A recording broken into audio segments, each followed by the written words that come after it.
You're talking about looking at the roots of what puts people in the conditions they're in. There's another dimension in what you were speaking to that I was hoping you could speak a little bit further to, which is that people have to be struggled with to think not just about themselves, what happened to me and those immediately around me, and to think about, you've actually called out quite a bit, all the individualism in this society, and to think about humanity as a whole and the larger, more than oneself. I wonder if you could talk a little bit about that.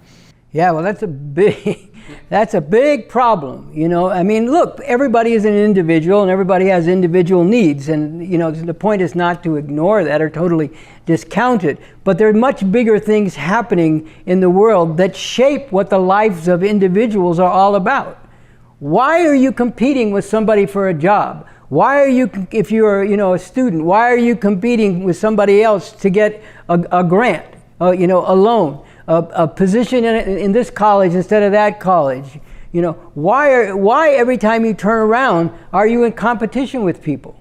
It's because of the nature of the underlying character of the economic system that functions in such a way that you have to do this in order to advance individually. And if you want to change that situation, you have to get to the root of it and get rid of a system that forces people to do this. You know, the white supremacy, the male supremacy, they're built into this system. The very functioning of the system reinforces these things. I mean, I was talking just a little while ago about this fascism. You know, why are there these fascists? Well, the change in character, you know, in large part, the change in character of what's been going on in the economy, for example, has led to situations where, you know, a lot of the better paying industrial jobs that a lot of men had are gone, and they're not coming back. That's the nature of the parasitism, the feeding off the rest of the world that characterizes this capitalist imperialist system at this time. There was also changes in the economy and in combination with struggle that opened up a lot of both possibility but also necessity for women to go into the workforce and into things like colleges and so on in much greater numbers than before. And I was talking about this to people a little while ago. You know, why do you have things like, you know, this incel phenomenon and this, you know, massive pornography and all the rest of it? And no, it is not agency, it's oppression, it's degradation of women as a whole, okay? You know, why do you have that? It's revenge. It's a form of revenge against the fact that women are not as easily controlled as they were in previous generations. And, you know, a lot of women find themselves in positions where they're not entirely obviously free of all the male supremacy, let's not kid ourselves. But they don't have the same necessity to put up with some of the really outrageous shit that they had to put up with before. They always hated it. But now they find themselves, you know, in a different, maybe better financial position, you know, and there's a whole change in the culture, and they don't feel they have to put up with this stuff. And so, you know, a lot of these incels, you know, they want women to be readily available to provide them with the kind of sex they want whenever they want it. And there are a lot of women that are not going to do that. You know, well, that has to do with underlying changes in the character of the economy ultimately. And which goes hand in hand with changes in the social relations. So, you know, what was the question again? I was asking about the me, but this is also, it's related, but go ahead. Yeah, well, you know, so the problem is, all this that I'm talking about cannot be solved by each individual trying to pursue their individual interests. It's just way too big.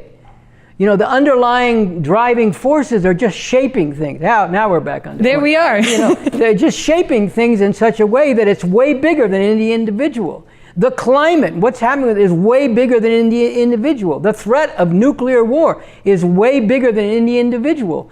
The mass shooting of black people, Latinos, and Native Americans by police is way bigger than any individual. You know, the constant brutality, you know, even by intimate loved ones against women, the massive rapes, you know, like you talk about college students and all the women that talk, one of the first things they talk about is, especially in relation to the taking away of the right to abortion, but more generally is they're all afraid of being raped. That's way bigger than any individual.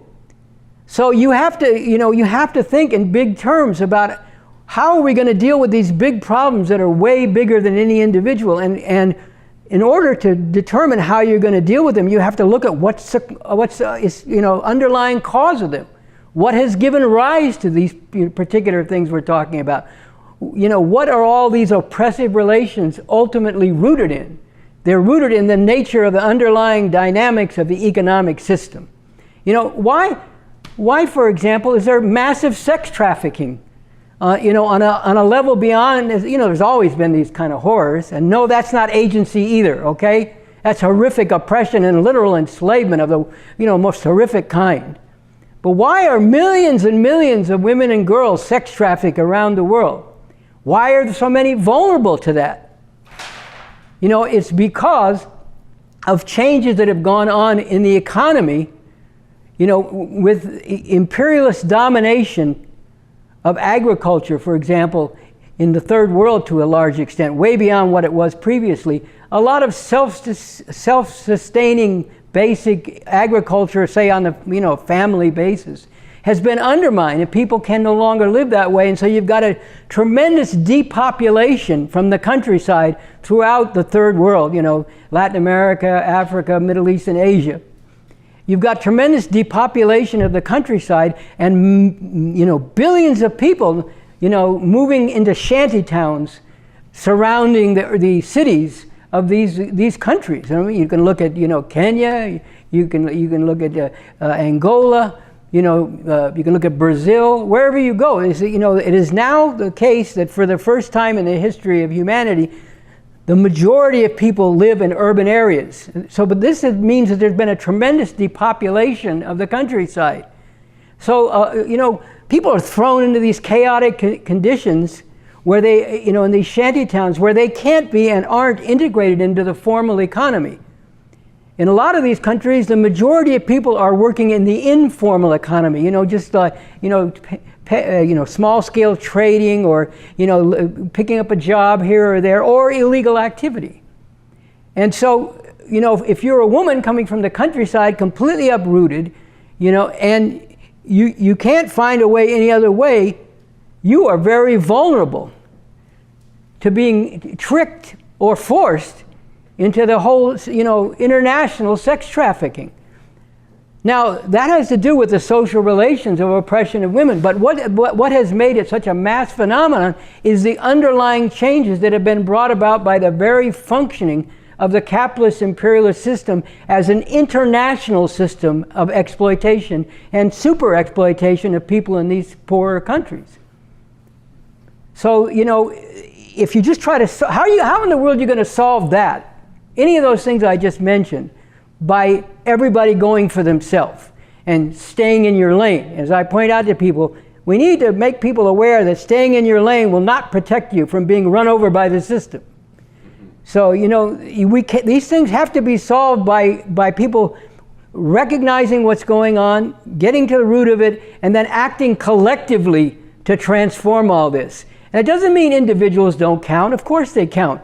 But that's in the context of the larger things that are going on.